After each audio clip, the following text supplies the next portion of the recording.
Contact healing should be used by people who have reactive dogs. Now, these are dogs that are quick to overstimulate in the face of a distraction.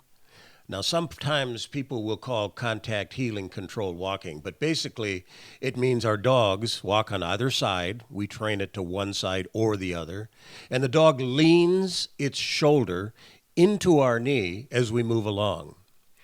During contact healing, the dog can look straight ahead if he wants.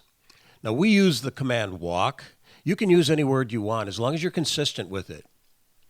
Contact healing is used really to disengage our dog's mind off of a distraction on the walk. Once our dog knows it and is fluent in contact healing, and he ignores the walk command because the distraction is so strong for him. Example, maybe there's another dog walking by. We can correct the dog by saying, no, walk. The dog will understand if it gets a correction for not contact healing. Now, dogs that have never been trained in contact healing, if those dogs get it corrected for overstimulating against a strong distraction, some of those dogs could redirect their aggression back into their handler and bite. So it's important to understand that contact healing is not formal healing, where the dog walks on our left side without touching our leg and looks up into our face as he heals and moves along. There's a video at the end of this segment that demonstrates formal healing. It should be mentioned, though, if a trainer plans on doing any competitive dog sport that requires formal healing on the left side, the trainer needs to teach the contact healing on the right side. This separates these two exercises in the dog's mind. They quickly figure it out and understand the difference. Now let's talk about splitting the contact healing exercise. This training goes quicker if the dog already knows leash pressure before you start. You almost have to do that first. This is covered in our basic dog obedience video, or our leash walking skills course that we sell. If the dog doesn't normally have strong food drive, do this work before he gets fed. And we begin by showing the dog its food bowl and putting it out in front of him and dropping a few pieces of our high-value food rewards into the food bowl. This focuses the dog's attention out in front of us. We begin about 4 feet from the dog bowl, with the dog standing next to us. It's easier to start with the dog standing rather than sitting. They move with us easier. The third step is the handler applies steady leash pressure. Not a jerk on the leash, just smooth, steady pressure.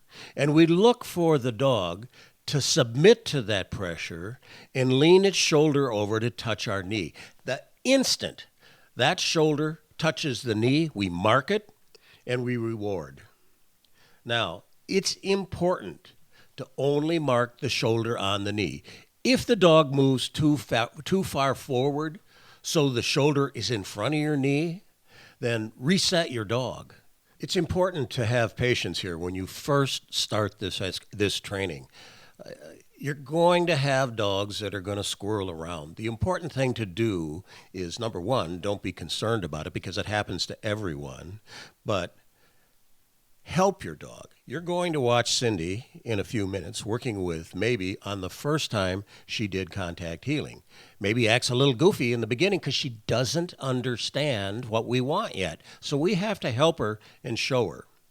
Now, if the dog wants to swing around to the front of the handler because the leash pressure is across the front of our legs, then put the leash behind your legs and pull the dog sideways and back a little. That'll help that problem.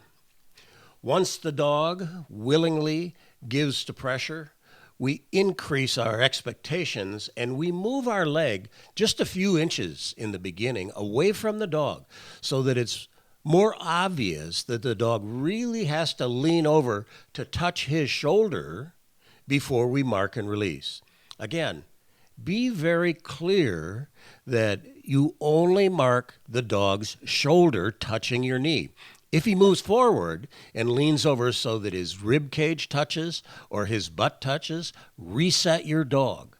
Don't allow him to get by with forging forward before he leans into you. Reset him, make him come in so that his shoulder touches the knee to get his mark and reward. Our goal is to have a dog stay with our knee as we take a step or two to the side without any leash pressure. When we see that happen, that's when we can add the cue, walk. Now, rather than taking a step to the side, we're going to work on taking a step forward towards the food bowl and expect our dog to keep his shoulder on our knee. If he doesn't, we say nope, and we start over again. We don't correct him. Finally, when we can get knee contact for 3 steps forward, we stop using the food bowl. Instead, we let the dog see us place a piece of food on the ground, and we extend the distance of the walk.